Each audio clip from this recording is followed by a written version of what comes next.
تو میرے بھائی مختصر بیان یہ حضرت کے یہ ہمارے بھائی بھی ہے، دوست بھی ہے، ہمارا بزرگ بھی ہے، اور میں تو بڑا سعادت مند سمجھتا ہوں کہ اچھے ساتھیوں کو ملنا، اچھے دوست کو ملنا، یہ بھی اللہ کی طرف سے ہے، اور اللہ نے جنت کے گارنٹی دیا اچھے دوستوں کو ملنا صرف اللہ کے لیے۔ میں اس کا حدیث سناتا ہوں، 7 قسم کے لوگوں کو اللہ تبارک و تعالیٰ ڈائریکٹ جنت داخل فرمائیں گے، اور عرش کے دن، قیامت کے دن عرش کے سایہ ظل الہی جو ان کے خاص خصوصی رحمت ان پہ شامل ہوگا، یعنی ان کو سایہ ملے گا عرش کے۔ وہ کون ہے 7 قسم کے لوگ؟ 7 یظلهم اللہ فی ظلہ یوم لا ظل الا ظلہ، الامام العادل وشاب نشأ فی عبادۃ ربی ورجل قلبه معلق فی المساجد ورجلان تحابا فی اللہ اجتمع علیہ وتفرق علیہ ورجل طلبته ذات منصب وجمال فقال انی اخاف اللہ ورجل تصدق اخفاء حتى لا تعلم شماله ما انفق يمينه ورجل ذکر اللہ خالیا ففاضت عیناه۔ یہ 7 قسم کے لوگ حدیث میں، اس کا ترجمہ یہ ہے مختصر، الامام العادل، انصاف کرنے والا بادشاہ۔ آج ہمارے پاکستان، ہندوستان کیا حالات ہے؟ حاکم کے پاس لوگ کیس لے کے جا رہے ہیں، ادھر سے رشوت جا رہا ہے، وہ الٹا جذبہ۔ وہ حاکم جو حاکم وقت ہو، اور اس کی روایت میں، اس کی تفسیر میں بڑے بڑے شاہ ولی اللہ دہلوی رحمۃ اللہ علیہ فوز الکبیر کے اندر اس حدیث کے تفسیر میں لکھا ہے کہ صرف حاکم مراد نہیں ہے، علاقہ کے سرغنہ، علاقہ کے ذمہ دار، یہاں تک کہ گھر کے ذمہ دار، اور اپنے بچوں کے ساتھ بھی ناانصافی کیا وہ بھی جنت میں نہیں جائے گا۔ بس اللہ ہمیں ان سے بچائے۔ یعنی ہر جگہ جہاں آپ کے اللہ نے ذمہ داری دی، آپ کی دادا گیری چل رہی ہے، آپ بڑے ہیں، آپ کے حکم چلتا ہو، اور وہاں آپ ناانصافی کر رہے ہیں، اللہ تعالیٰ پھر اس کو معاف نہیں کرے گا۔ اللہ ہمیں حفاظت کرے۔ آج پاکستان کے اندر اتنی بددیانتی، اتنی بے ایمانی، نعوذ باللہ، اتنی بد معاملات، اتنے ظلم کون کر رہا ہے؟ حاکم اپنی جگہ میں کر رہے ہیں، بڑے اپنی جگہ میں کر رہے ہیں، ذمہ دار اپنی جگہ میں کر رہے ہیں، یعنی اللہ اور اللہ کے رسول کو بھول کے غیر دینی اور غیر چیزوں کو ان کے سینے پہ اور قلب میں غلبہ ہے۔ یعنی دین، اللہ کے رسول کے خوف، اللہ کے اور اللہ کے رسول کے خوف ہٹ گیا، ان کے فیصلہ، ان کا حکم، ان کا حدیث، ان کے قرآن ان کو سینے سے ہٹا دیا، اور وہ غیر ضروری جو غیر دین ہے، جو دین میں ہمارے شامل نہیں ہے، اس پہ فیصلہ کرتا ہے۔ ایک تو نمبر 1 الامام العادل۔ امام العادل کے مطلب گھر کے بڑے سے لے کر جج تک، وہ اگر انصاف کا فیصلہ کرے گا تو اللہ تبارک و تعالیٰ ان کو سیدھا جنت داخل فرمائے کر عرش میں اللہ کی سایہ۔ نمبر 1 الامام العادل وشاب نشأ فی عبادت ربہ، جس نے اپنے جوانی میں عبادت میں گزارا۔ اب بڑھاپے میں آ کے تھوڑا عمر ڈھل گیا، حالت بھی نہیں ہے، اب دانت نہیں ہے تو ہڈی کا مزہ کیا ہوگا؟ اب نقلی دانت چاہے لگا لو بڑا مشکل ہوتا ہے، وہ مزیداری، وہ لذت، وہ طاقت، وہ مزہ نہیں آتا۔ لیکن ہم اللہ تبارک و تعالیٰ کہ دیر ہی صحیح اللہ کی شکر گزاری میں تو شامل ہو گیا، لیکن جوانی میں جس نے عبادت کی اس کے کچھ بات یہ ہو ہے، اس کے کچھ بات یہ ہو ہے۔ عبد القادر جیلانی رحمۃ اللہ علیہ ایک کتاب لکھی، اس کی سب سے بڑی کتاب ہے، اس کتاب کے نام غنیۃ الطالبین۔ آپ حضرت کو کبھی موقع ملے تو مطالعہ کیجیے۔ حضرت کو اس نے قصہ لکھا ہوا ہے کہ ان کے ایک شاگرد تھے، حضرت سے پڑھ کے اور گھر جا رہے تھے، ہائے ہائے اللہ اکبر، اللہ ہمیں سب کے حفاظت کرے۔ راستہ میں جاتے وقت کسی بہت ہی خوبصورت لڑکی نے بلایا کہ تم سے مجھے کچھ بات کرنی ہے۔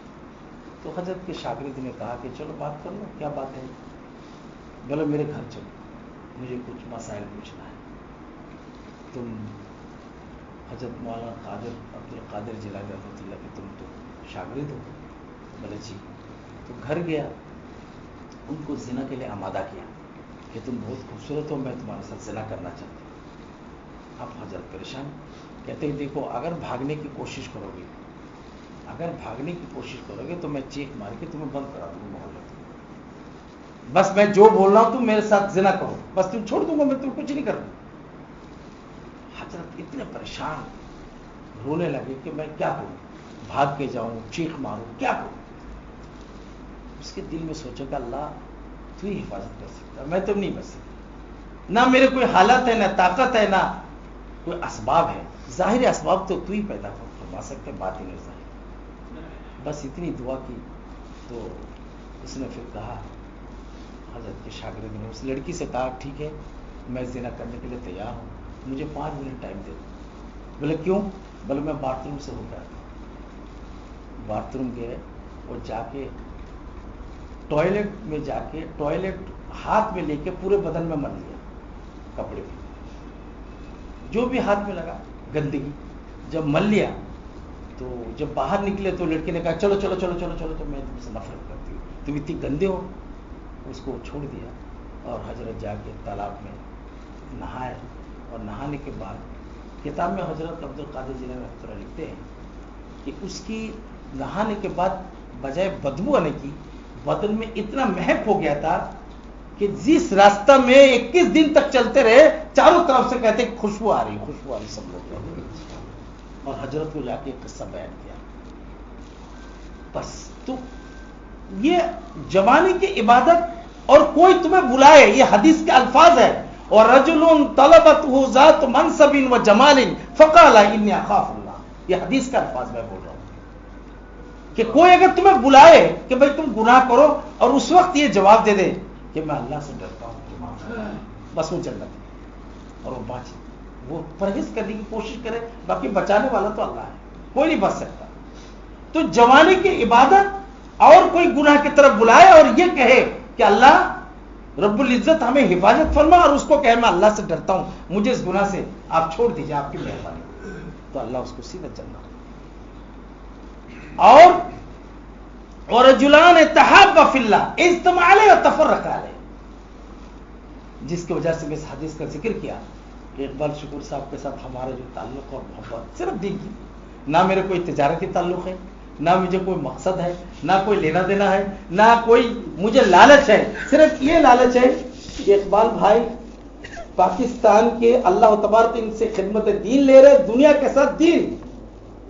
دنیا کے ساتھ دین کی بھی خدمت لے رہے ہیں، اور ہم جیسے عالموں کے ساتھ ان کی محبت انتہائی۔ ایک دن میں رویا ہوں، آج تک بیان کرتا ہوں، آج تک نہیں بتایا، آج پہلی بار بتا رہا ہوں آپ کی مجلس میں۔ مینا میں تہجد کے ٹائم جب میں تھوڑا سا اٹھنے میں دیر کی تو اقبال بھائی میرے پیر دبائے، میرے دوستی نہیں، میں رویا، اتنا رویا، ان کے لیے دعا کہ اللہ ان کو قبول فرمائے۔ عالم جی کے ساتھ اتنی محبت، 25 سال پہلے کیا عمر تھی میرے 25-27 سال عمر تھی، داڑھی میں ہلکے ہلکے نکل گئے، تو تہجد کے ٹائم میرے پیر دبائے، میں اٹھ گیا اچانک، میں نے کہا میرے کو پیر دبا، دیکھا اقبال بھائی میرے پیر دبا، اللہ ان کو قبول فرمائے، ان کے خاندان کو اس دین کے لیے قبول فرمائے۔ تو بھائی ورجلان تحابا فی اللہ اجتمعا علیہ وتفرقا علیہ، دونوں کے درمیان اللہ کے لیے محبت اور اللہ کے لیے جوئی، کل قیامت کے دن اللہ اپنے عرش کے سایہ ان کو داخل فرمائے گا، جنت میں داخل۔ یہ ہے ورجل قلبه معلق فی المساجد، وہ شخص جو مسجد سے نکلتے وقت اس کے قلب مسجد میں لٹک جائے، یعنی مسجد کے لیے وہ بیزار بے چین ہو جائے، اور دنیا میں جب آئے تو بیزار ہو جائے، یعنی اس کے قلب مسجد میں لٹکا ہوا ہو، بے چین، جیسے مچھلی، اقبال بھائی نے مثال دیا نا، جب مچھلی میں پانی میں جاتا ہے تو اس کو سکون ہو جاتا ہے، پانی سے نکال دو تو تڑپتا رہتا ہے۔ تو مومن کی دل ایسا ہونا چاہیے جب وہ مسجد میں جائے تو ان کو سکون ملے۔ حضرت تھانوی رحمۃ اللہ کی کتاب ہے، اس میں یہ لکھتے ہیں شریعت اور طریقہ، کہ حضرت جب مسجد سے نکالتے تھے، ظہر پڑھ کے نکلا، پھر مریدین حضرت سے پوچھتے تھے عصر کے کتنا وقت باقی ہے، تو کہتے حضرت ابھی تو اب مسجد سے نکلے ظہر پڑھ کے، ابھی تو بہت وقت باقی ہے، یعنی ان کے قلب، اس کو کہتے ہیں وَرَجُلٌ قَلْبُهُ مُعَلَّقٌ فِي الْمَسَاجِدِ، یہ حدیث کا الفاظ ہے، جس کا قلب مسجد میں لٹکا ہوا ہو وہ جنت۔ جب ہم مسجد سے نکلتے ہیں اور ہم مسجد میں جانے کے بعد بیزار ہو جاتے ہیں، بیزار بھی نہ ہو تو جلدی بھاگنے کی کوشش کرتے ہیں، دنیا کے مسائل ہمیں جھگڑا ہوا ہے، تو ایک ہم گزارش کرتے ہیں حدیث کے مطابق، حضرت مولانا زکریا رحمۃ اللہ علیہ فضائل اعمال کے اندر بھی اس کا ذکر کیا آپ لوگ مطالعہ کریں گے تو دیکھیں گے مسجد میں جب جاؤ چاہے 1 منٹ کے لیے ہو چاہے 1 سیکنڈ کے لیے ہو چاہے 10 منٹ کے لیے ہو آپ اعتکاف کی نیت کر لو اللہ پر نویت سنت الاعتکاف مسجد میں جب جاؤ چاہے تھوڑی دیر کے لیے ہو چاہے گھنٹے کے لیے ہو آدھا گھنٹے کے لیے 10 منٹ کے لیے 5 منٹ کے لیے آپ کو مکمل جب تک بیٹھے رہیں گے چاہے آپ سو جائے چاہے آپ کو نیند آ جائے چاہے آپ ٹیک لگا لیں چاہے آپ ذکر بھی نہ کریں پورا وقت اللہ تبارک و تعالی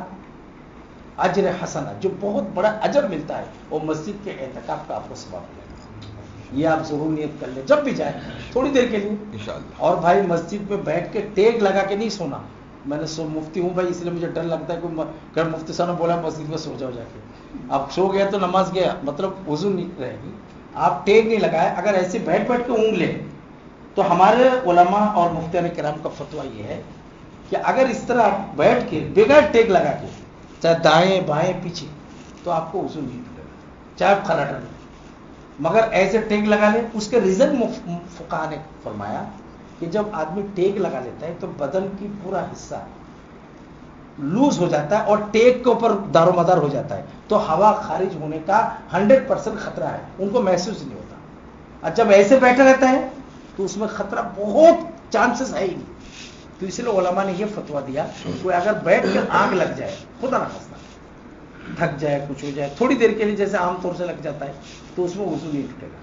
اگر ایسا کوئی ٹیک لگا لے یا بالکل لمبے ہو کر لیٹ جائے مسجد نبوی میں دیکھا بہت سارے لمبے ہو کے سو رہے تو وہ دوبارہ جا کے ضرور وضو کر لیں چونکہ وہ وضو ٹوٹ جائے گا اب بغیر وضو کے تو آپ کو پتہ ہے نماز بھی نہیں ہوگی کچھ بھی نہیں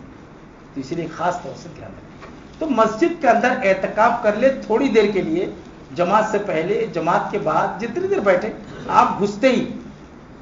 اللہم افتح لی ابواب رحمتک کر کے جب داخل ہو جائے اور آپ اسی ٹائم نیت کر لیں کہ اللہ میں جب تک مسجد میں ہوں میں اعتکاف کی نیت کرتا ہوں چاہے وہ اردو میں کر لیں چاہے عربی میں کر لیں چاہے بنگلہ میں کر لیں کسی چیز میں اللہ تو دلوں کا حال جانتے ہیں تو میرے بھائی بزرگوں دوستوں یہ ہمارے جو قلب ہوں اور رجل قلب ہوں معلق فی المساجد اور رجلان تحابا فی اللہ اجتمعا علیہ تفرقا علیہ اور رجل طلبت ذات منصب و جمال فقال انی اخاف اللہ کوئی زنا کاری کے لیے کوئی خوبصورت لڑکی آپ کو غلط کام کرنے کو بلایا تو آپ اس کو جواب دیں انی اخاف اللہ میں اللہ سے ڈرتا ہوں بس سمجھو وہ الفاظ اللہ کو اتنا پسند ہے اللہ کے نبی نے حدیث میں نقل کیا اس کو اگر یہ کوئی بول دے تو سمجھو اور اللہ تعالیٰ اس کی حفاظت فرمائیں گے اور ساتھ ساتھ اللہ جنت میں داخل فرمائیں گے ورجل تصدق اخفاء حتى لا تعلم شماله ما انفق يمينه چھٹا حدیث چھٹا قسم کے وہ لوگ ہیں جو دائیں ہاتھ میں صدقہ کرے بائیں ہاتھ کو خبر نہ ایک صدقہ وہ ہوتا ہے آپ نے دیکھا ہوگا مدارس میں جو جلسہ ہوتے ہیں بھائی حاجی صاحب حاجی امین صاحب نے 50 لاکھ دیے اب آپ لوگ بھی کچھ دیجئے آپ وہ لوگ سوچتے ہیں یار انہوں نے 50 لاکھ دیا میں 100 روپے کیسے دوں یہ بھی شرم آتی ہے اور اس طرح کی اللہ تعالیٰ جن کو نوازا ہے وہ سوچے یار انہوں نے 50 دیا تو میں 55 دے دوں یا 60 دے دوں تاکہ تھوڑا سا اور زیادہ ہو جائے اللہ کے راہ میں کئی طرح کے لوگ ہوتے ہیں کئی طرح کے حالات ہوتے ہیں اور اعلان عام بھی ہو رہا ہے تو وہاں تو صدقہ ظاہر کیا جا رہا ہے اللہ کے راہ میں یہ ہے ترغیبی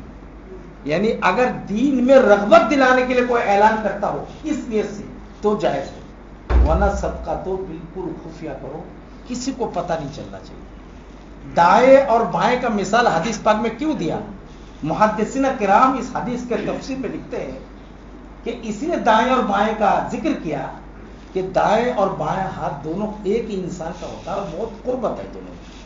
دائیں کیا کر رہے بائیں کو پتہ چلتا ہے بائیں کیا کر رہے دائیں ہاتھ کو پتہ چلتا ہے تو تم اتنا خفیہ مٹھی بند کرو کہ بائیں ہاتھ کو خبر نہ ہو یعنی تمہارے قریب سے قریب لوگوں کو یا قریب سے قریب احباب کو تمہارے صدقہ خیر کا پتہ نہ چلے بہت سے لوگ خوش ہوتے ہیں کہ بھائی سب کو اعلان کر دو نہیں آپ دل میں نیت پتہ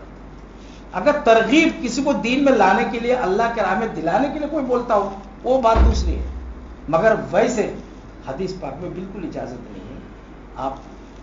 دائیں ہاتھ کو جو دائیں ہاتھ صدقہ کرے بائیں ہاتھ کو خبر نہ ہو یہ اس کے صحیح مصداق ہے کیوں